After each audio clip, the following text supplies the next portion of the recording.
Ang pandiwa. Ang pandiwa ay bahagi ng pangungusap. Ang pandiwa o verb sa wikang Ingles ay salita o lipo ng mga salita na nagsasaad ng kilos o galaw, pangyayari at katayuan. Mayroong uri ang pandiwa. Ang una ay ang palipat.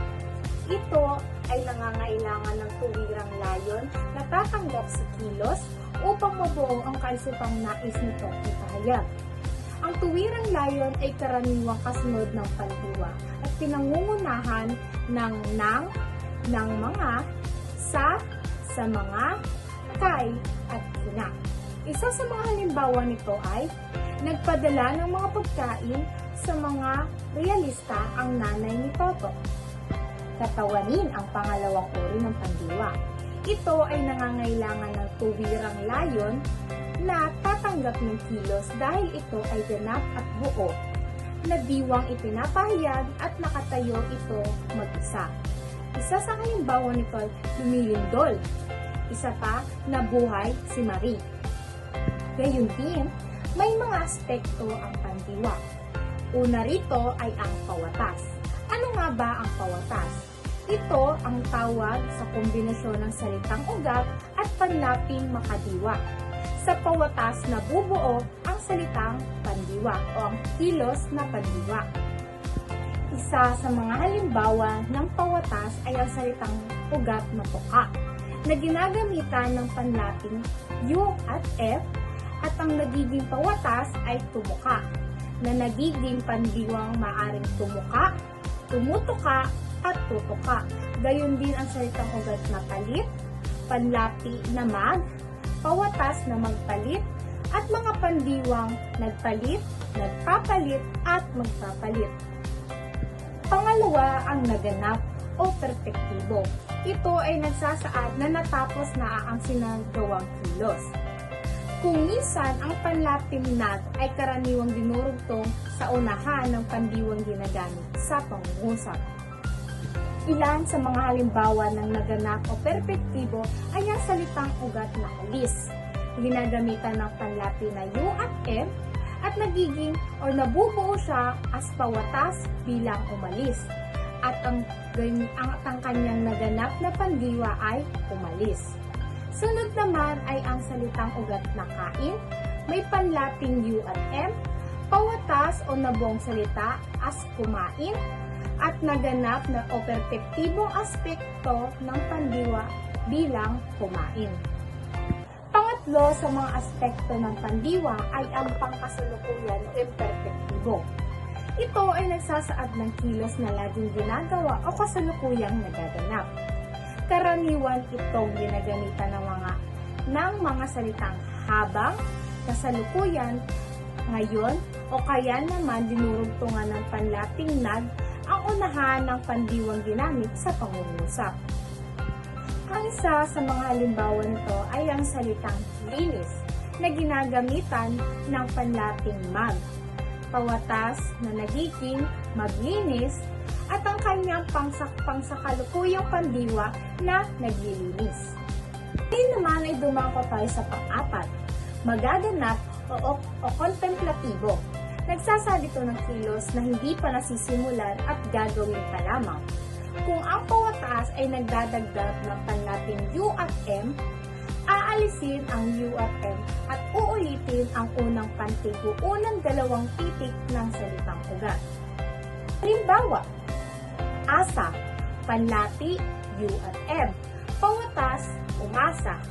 Ang pandiwang magaganap ay aasa. Inuulit lamang ang unang letra ng salitang gawa.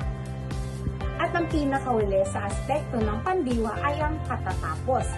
Nagsasaad ito na kakatapos pa lamang ng kilos bago nagsimula ang salita. Nasa ilalim ito ng aspektong perpektibo. Kadalasan ay nilalagyan ito ng panlaping ka at uulitin ang dalawang unang pantig o titik ng salitang ugat. At ang isa sa halimbawa nito ay ang salitang ugat na mano, panlapi na mag, pawatas na magmano, at ang pandiwang katatapos lang ng kamamano. May dalawang uri ang tinig ng pandiwa. Ang una ay tahasan, kung ang simuna ay isang tagaganap ng pandiwa. Ang pandiwang nasa tinig na ito ay karaniwang may isang tagaganap ng kilos o galaw na tinatawag na tuwirang layon.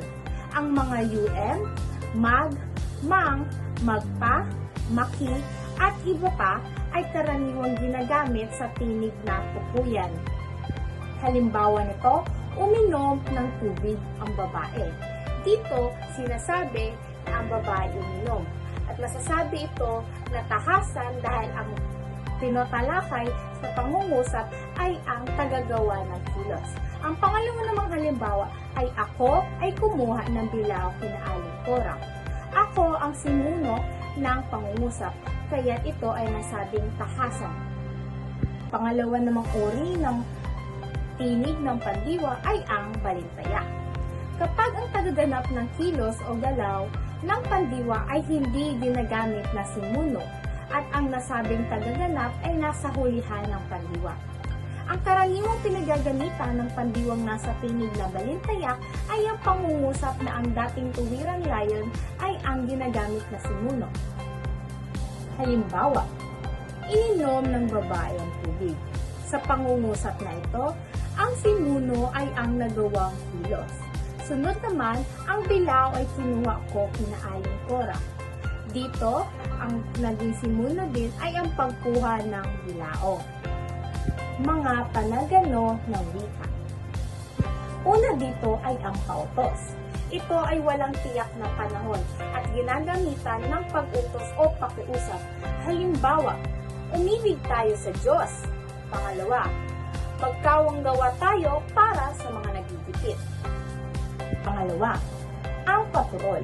Ito ay nag-iiba ng anyo ng pandiwa sa iba't ibang aspekto. Ang perpektibo, imperpektibo at kontemplatibo. Makikita sa mga halimbawa ng paturol ang iba't ibang klaseng salitang ugat na ginagamitan ng iba't ibang panlapi at nag-iiba-iba ng aspekto ng pandiwa depende kung anong aspekto ng pandiwa ginagamit ang salitang ugat na ginamitan ng panlapi. At ang huli sa lahat ay ang pasakali.